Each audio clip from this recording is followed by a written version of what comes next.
ये लो आधा नोट। दिल्ली के चांदनी चौक वाले हलवाई को दिखाना, वो 50 लाख दे देगा। कमीशन कट चुका है।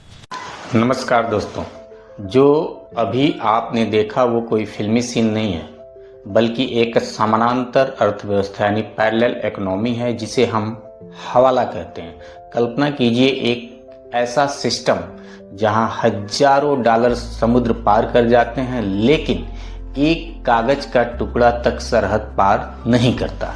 आज हम उस सुरंग में उतरेंगे जहां से आतंकवाद फंड होता है, और जहां ड्रग माफिया अपना पैसा सफेद करते हैं, और जहां 2.5 ट्रिलियन डॉलर का क्रिप्टो मार्केट इस पुराने हवाला का डिजिटल अवतार बन चुका है।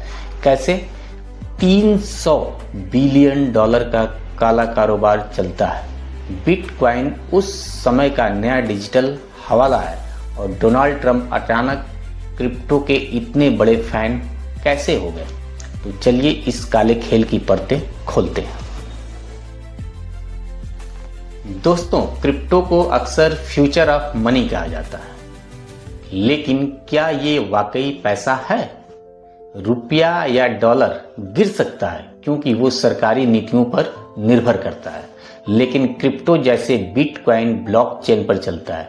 सतोशी नाकामोटो ने 2008 की मंदी के बाद इसे बनाया ताकि बैंकों की जरूरत ही न रहे। यहां आता है ट्विस्ट। अगर आप बैंक से 1 लाख रुपया भेजते हैं तो आपको नोटिस आ जाता है। 50 लाख भेजते हैं तो इनकम टैक्स आपके दरवाजे पर खड़ा हो जाता है। लेकिन क्रिप्टो में ऐसा कुछ भी नहीं है। कोई बैंक नहीं है, कोई मध्यस्थ नहीं है, सिर्फ एक वॉलेट एड्रेस आपकी पहचान है, बस, और कुछ नहीं है उसमें। और उसी वॉलेट एड्रेस में आपकी पहचान छुपी रहती है। यही वजह है कि आप इसे ऑनलाइन हवाला कह सकते हैं। वेनेजुएला ने अपना पेट्रो निकाला ताकि अमेरिकी प्रतिबंधों से बच सके। फेसबुक ने लिब्रा निकाली। ये सिर्फ मुद्रा नहीं, सरकारों के नियंत्रण से बचने का रास्ता बन गया है। जब अरब और भारतीय व्यापारी सिल्क रोड पर यात्रा करते थे तो उन्हें लुटेरों का डर रहता था। वो सोना साथ ले जाने के बजाय अपने शहर के एजेंट से एक पर्ची लिखवा लेते थे कि इसे फला शहर में इतने पैसे दे दिए जाएं। मध्यकाल में भारत में इसे हुंडी कहा जाता था। 20वीं सदी में जब औपचारिक बैंक आए तो पश्चिम में ये खत्म हो गया, लेकिन भारत, पाकिस्तान, अफगानिस्तान और खाड़ी देशों में ये आज भी फल फूल रहा है। क्यों? क्योंकि यहाँ बैंक नहीं पहुंच पाते, वहां हवलदार की चाय की दुकान पहुंच जाती है। अब उस हिस्से पर आते हैं जो रूह कपा देने वाला है। बिना रिकॉर्ड वाला ये पैसा आतंकवाद का ईंधन है। 9/11 हमले में अल कायदा ने दुबई और पाकिस्तान के हवाला नेटवर्क का इस्तेमाल कर अमेरिका में फंड भेजा था। 26/11 मुंबई हमले में जांच में खुलासा हुआ कि दाऊद इब्राहिम के हवाला नेटवर्क ने आतंकवादियों तक पैसे पहुंचाए। कश्मीर में ISI अक्सर हवाला के जरिए ही पत्थरबाजों और आतंकवादियों को सैलरी और हथियारों के पैसे भेजती है।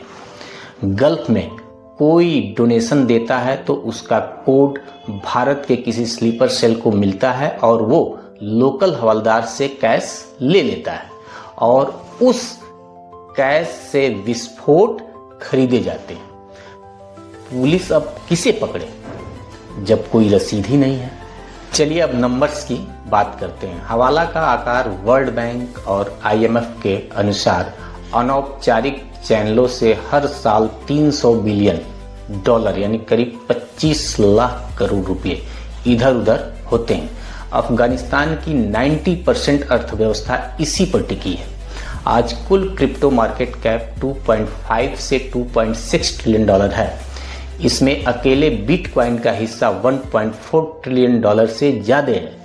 क्रिप्टो का इस्तेमाल मनी लॉन्ड्रिंग में भी होता है। आजकल अपराधी कैश को क्रिप्टो में बदलते हैं और उसके बाद क्रिप्टो एक्सचेंज का इस्तेमाल करके उसे मिक्सर यानी सॉफ्टवेयर में डालकर ट्रैक मिटा देते हैं और फिर किसी दूसरे देश में कैश निकाल लेते हैं। यह हवाला 2.0 है जो ज़्यादा तेज और ज़्यादा गुप्त है।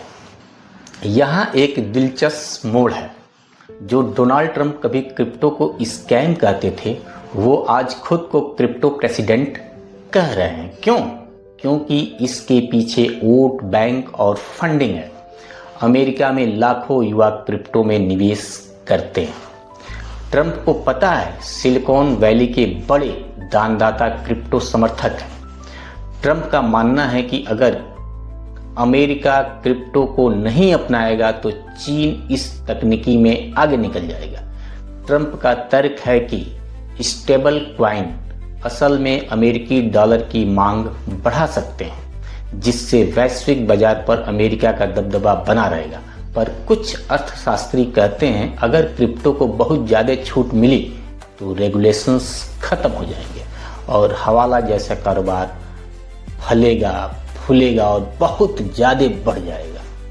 तो दोस्तों, आपने देखा कि तकनीक कितनी भी बदल जाए, इंसान की फितरत नहीं बदलती।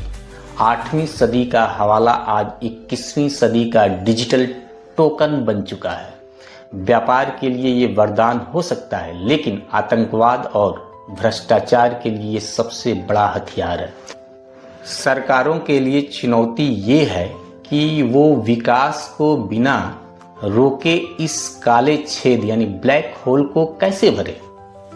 आपको एक सलाह दे रहे हैं कि अगर कोई आपको बिना कागजात विदेशी पैसे भेजे या क्रिप्टो के जरिए टैक्स बचाने का झांसा दे तो सावधान हो जाइएगा।